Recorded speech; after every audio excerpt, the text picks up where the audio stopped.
stars blurred into silver lines as the prison transport, Oblivion Dawn, breached light speed, dragging its battered hull across a corridor of cosmic silence.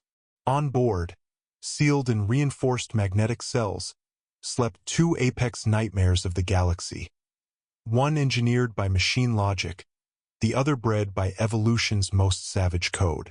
In Cell 01, the T-800 sat upright, eyes inactive but waiting behind synthetic skin.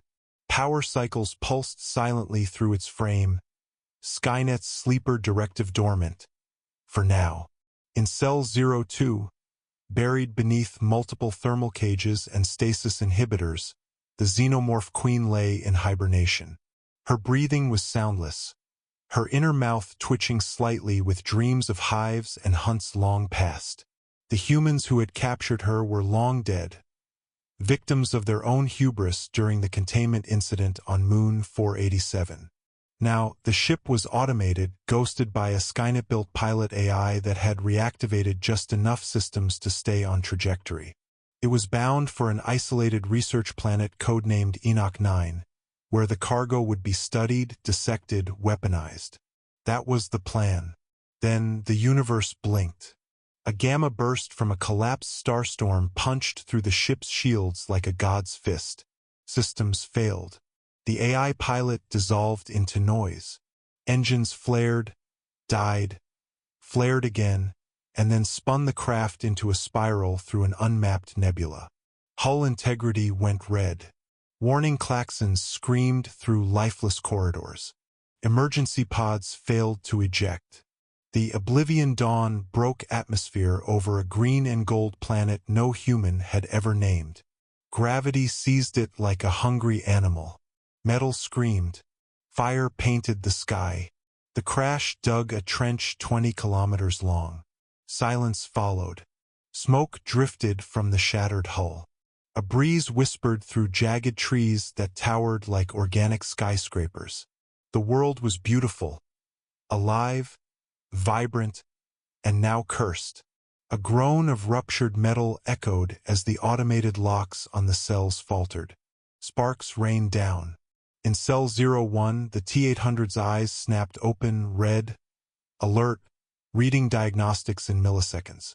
Its mission profile had updated. Survival. In Cell 02, the heat of failure systems melted a vent cap. A high-pitched shriek emerged from the Queen's core as her stasis failed. Sensors didn't awaken her. Scent did. The T-800 punched through its weakened cell door, stepping into the corridor like a predator returning to its hunt. It scanned the wreckage. No humans. No directives. Just environmental readings and the unmistakable pheromonal haze of something ancient. The Queen tore through her restraints seconds later, chitinous limbs crashing against walls, acidic saliva hissing on the floor. Her tail lashed, her inner jaw snapping in confusion and rage. And then, she smelled it, the mechanical invader. Not prey, not quite hunter, an anomaly. The two met beneath the broken core reactor, smoke and steam framing them like rivals in an ancient gladiatorial arena. The T-800 evaluated her instantly. 12 feet of predatory muscle, biomechanical armor, and eyes filled with unfathomable intelligence. Threat level maximum. The Queen hissed low, reading no fear, no meat, no warmth, only motion. She charged. The first blow through the T-800 20 meters, shattering a titanium support beam. The Terminator adjusted, rolled, retrieved a broken steel rod and activated its internal combat processor. Her speed was overwhelming, her mass deadly, but her pattern could be learned.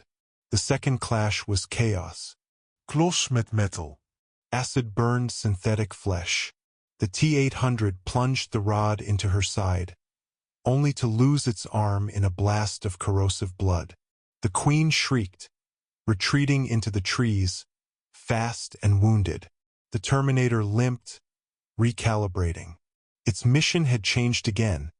Neutralize hostile organism. But Enoch 9, or whatever this world truly was, didn't care for their war. As flora shifted subtly, trees opened like lungs. Small flying reptiles watched from branches with curious, unblinking eyes. By nightfall, the planet had taken interest in its new inhabitants. The Queen dug into a glade, bleeding but healing. Her biology was unmatched, her body adapting, hardening.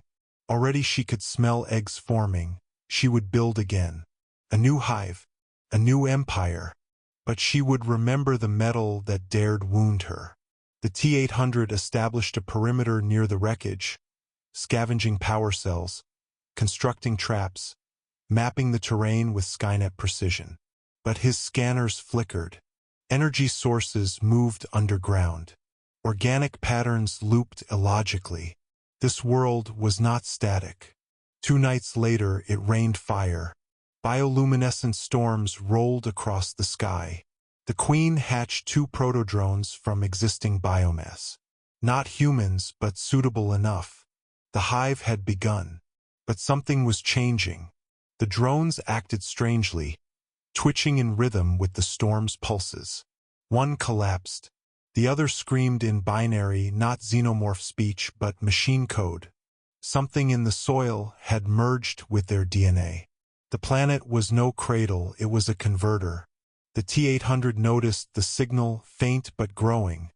Some form of machine-organic synthesis broadcasting from the mountain range. Curious, he advanced, descending into the biocaves carved by centuries of evolutionary warfare.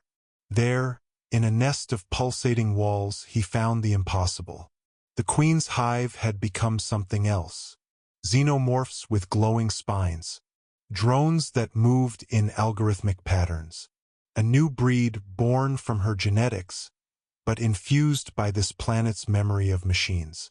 And the Queen stood taller now, more armored. Her skull had developed metallic ridges. Her inner jaw clicked like hydraulics. She had changed, and she remembered him. She roared. The drones charged. The T-800 activated his last explosive device, vaporizing 3 in one burst. Then it was down to fists and fire. He tore one in half, crushed another under collapsed stone. But there were too many. The Queen waited, watching, testing. The T-800 was captured, webbed in resin, but not dead. She wanted something else now, not just dominance. She wanted understanding. Hours passed. She approached him, face inches from his. Her inner jaw tapped his skull, gentle and curious. And then it happened. A pulse from the planet core. The resin turned semi-transparent.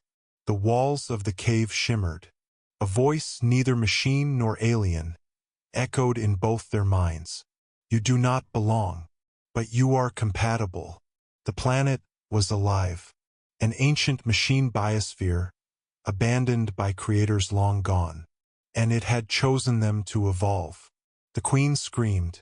The T-800 snapped his restraints and ran. Too late. The caves closed behind him. A beam of green lightning struck the sky. 1 week later, something emerged from the mountains. Not just Queen. Not just T-800. A hybrid. 9 feet tall, plated in both armor and carapace. Eyes glowing red. Jaws filled with acidic fire. Limbs as fast as thought, as deadly as instinct.